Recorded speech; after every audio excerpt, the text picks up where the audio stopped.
A big hello to everyone. My name is Toshan Soni. I am here to explain the NEET paper 2020 solution. So here the first question is that for which one of the following Bohr's model is not valid? So to answer this kind of question, we must know the limitations of Bohr's model. So before going to understand the limitations of Bohr's model, first we have to understand the Bohr's postulates. So according to Bohr's model of the atom is that all the negative charge electrons revolve around the nucleus in a certain orbit to forming that electron shell. The second postulate is that electrons do not radiate any kind of energy when it's revolve around the nucleus. And third postulate of Bohr is that electrons orbit around the nucleus on a certain orbit. There will be a must fixed orbit in which electron will revolve. A certain distance will be there from the center of the nucleus. And the last one is that electrons gain energy whenever it have to jump from the lower shell to the higher shell. It requires some amount of energy. The same amount of energy is also it will release when it jumps from higher energy state to the lower energy state. So these are the four postulates of Bohr's model of the atom. Apart from this, the amount of energy required is that, as you can see in the red color circle, the first state, which we generally call it the ground state. So in the ground state, the value of principal quantum number is 1, and that state the energy is minus 13.6 electron volt. As we go beyond, as we increase the distance from the nucleus, the amount of energy will also increases. And as you can see, the del E, the difference in energy between the two levels, that is E2 minus E1 equal to h nu. So this amount h nu is required to jump from one state to the upper state as well as from higher state to the lower state. So now the limitations of Bohr's atomic model is that Bohr's atomic model failed to explain the atomic spectrum of atoms other than hydrogen atom. It means what? This model only explains the system which has one electron. Single electron system can only be explained by the Bohr's atomic model. Apart from any other system which has more than one electron cannot be explained. Second limitation is that Bohr's model couldn't give better explanation of hydrogen spectrum because it couldn't explain the spectrum when two spectral lines are very close to each other. Third limitation is that it failed to explain Zeeman effect. Zeeman effect means splitting of spectral lines under the influence of magnetic field. And the last one is that it couldn't explain the ability of atoms to form molecule by chemical bonds. So these are the four drawbacks.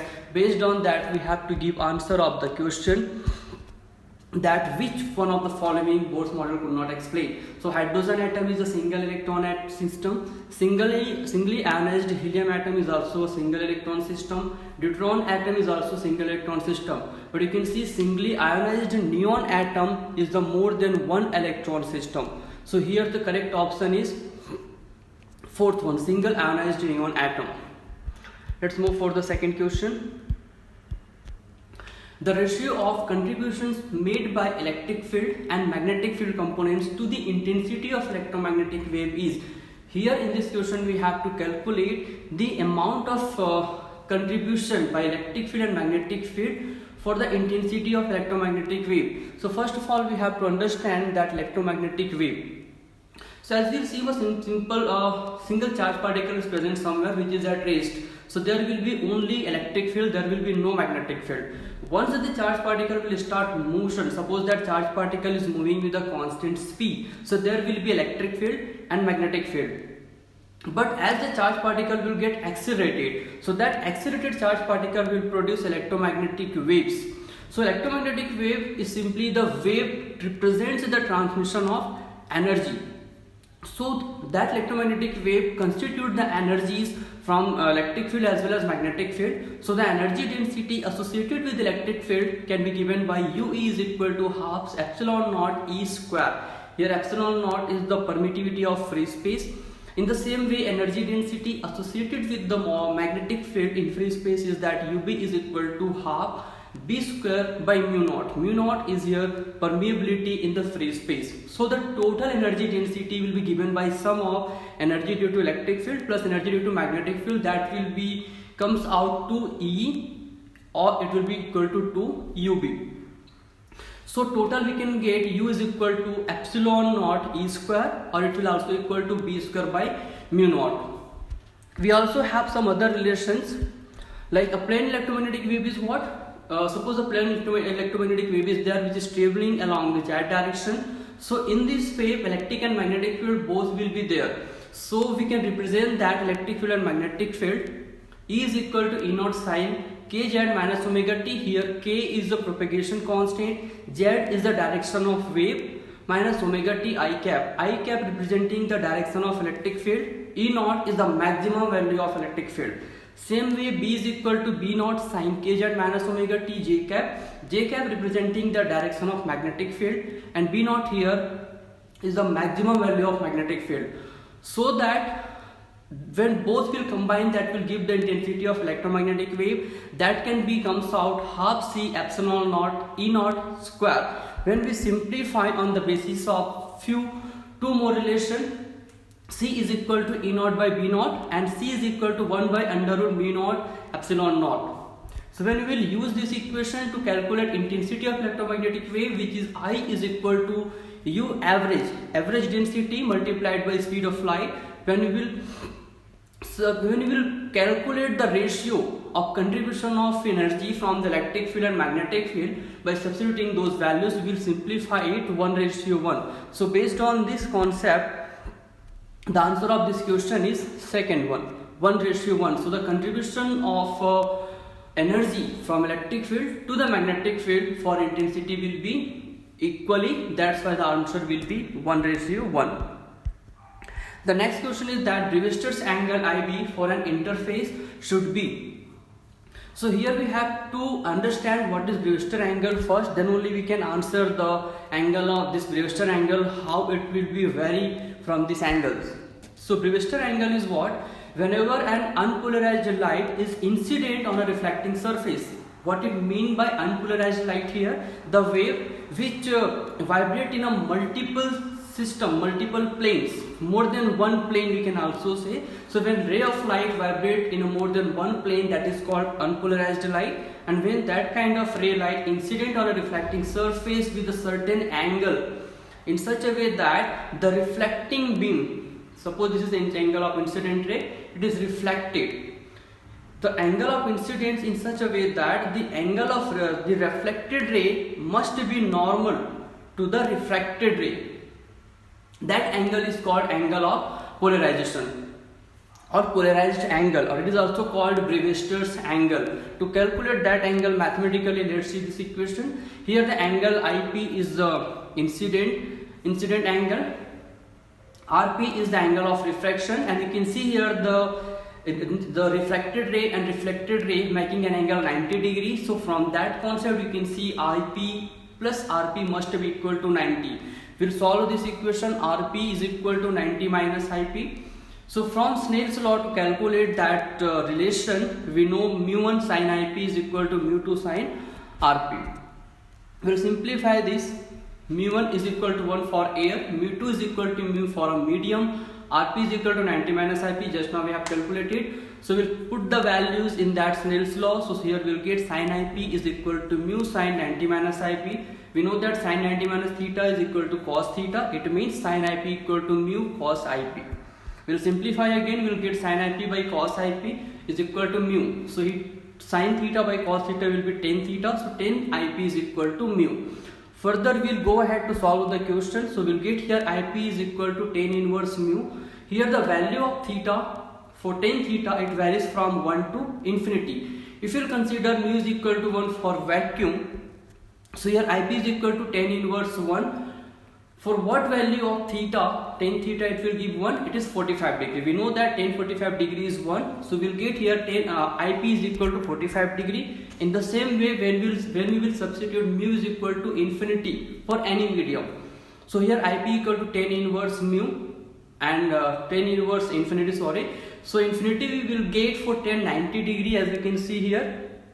So IP equal to we will get 90 degree. So from this way we can conclude that the angle IP, the angle of incidence, must be greater than 45 degree and it must be less than 90 degree. Then only our reflected ray will be equal to refracted ray. So in this way now we are able to give the answer. The Brewster angle or the polarized angle must be to be less than 45 degree, greater than 45 degree or less than 90 degree. Let's see the next question.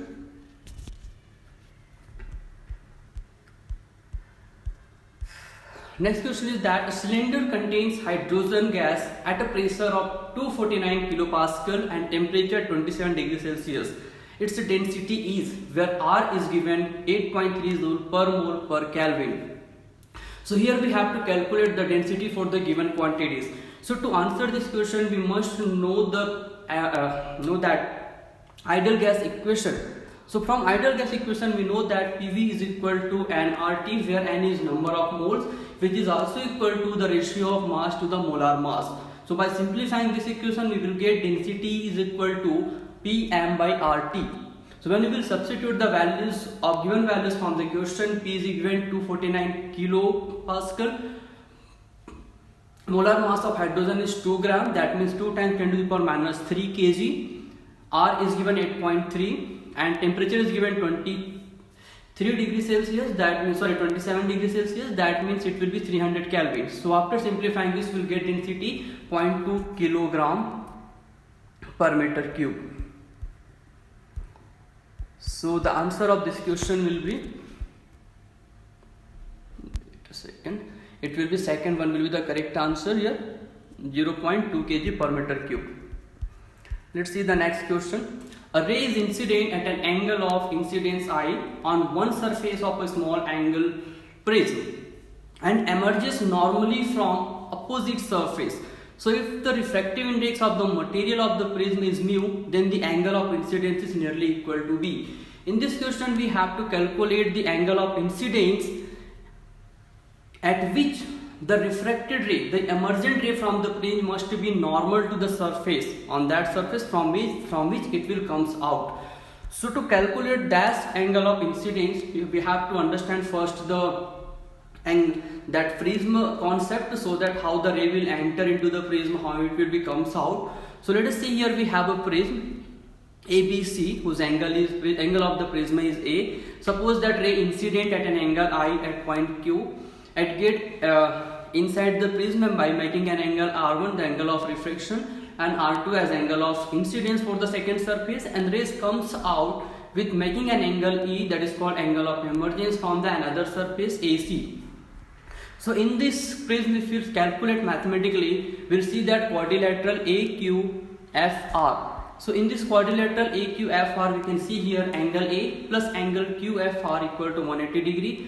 In the same way, when we'll follow that triangle QFR. So in this triangle QFR, you can see that, or you can also equate this angle with the interior angle. Sum of the interior angle is equal to exterior angle. So in this way, we'll get it here R1 plus R2 plus QFR is equal to 180 degree.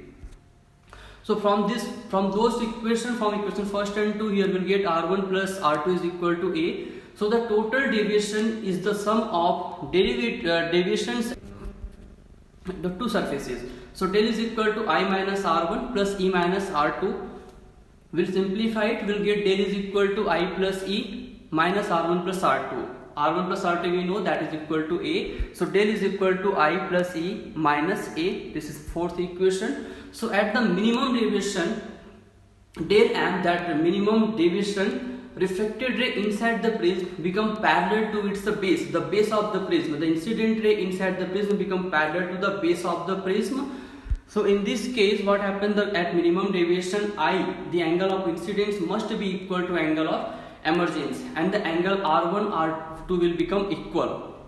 So from this, when we see the equation third, R1 plus R2 is equal to A. So here we will get 2R is equal to A. So it will imply that R equal to A by 2. From equation 4, again for minimum deviation I plus E minus A. Here IE is equal to angle of emergence. So we will get del M equal to 2I minus A. It will imply that angle of incidence I is equal to del M plus A by 2. Now again from Snell's law, the refractive index of the medium will be sin I by sin R, which is equal to, we'll substitute the value of I and R here. The value of I is del M plus A by 2 and value of R is sin A plus by 2, A by 2. So for small angle of the prism, mu is equal to sine del m plus a by 2 by sine a by 2. So here we can say that for small angle approximation, sine theta is equivalent to theta. That means sine del m plus a by 2 equivalent to del m plus a by 2 divided by a by 2. Simplify this, we'll get here mu is equal to del m plus a by a. Simplify again, del m by a plus 1. We'll take one left side, it will become mu minus 1 is equal to del m by a. So in this way we'll get del m is equal to mu minus 1 into a.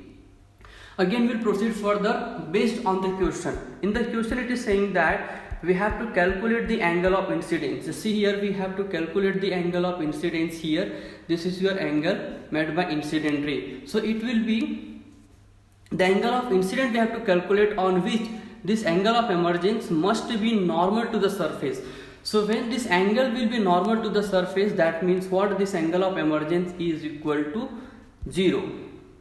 This angle of emergence E must be equal to 0. This implies that when we will substitute this value of E is equal to 0, so what we'll get here from the equation 4, del is equal to I plus E minus A. So here we'll substitute E equal to 0. So del equal to I plus 0 minus A. That means del equal to I minus A. Again simplifying from equation 5, del equal to mu minus 1A. Substitute the value of del here, I minus A. And again simplify, we'll get I is equal to mu A. So mu A is the angle at which the refracted angle will become normal to the surface. So this is the 5 questions which I have explained today. Hope so the concept is clear with the help of question. I'll again come back with the next set of questions. Till that, please like, subscribe and share this channel if your concept is clear. Thank you so much.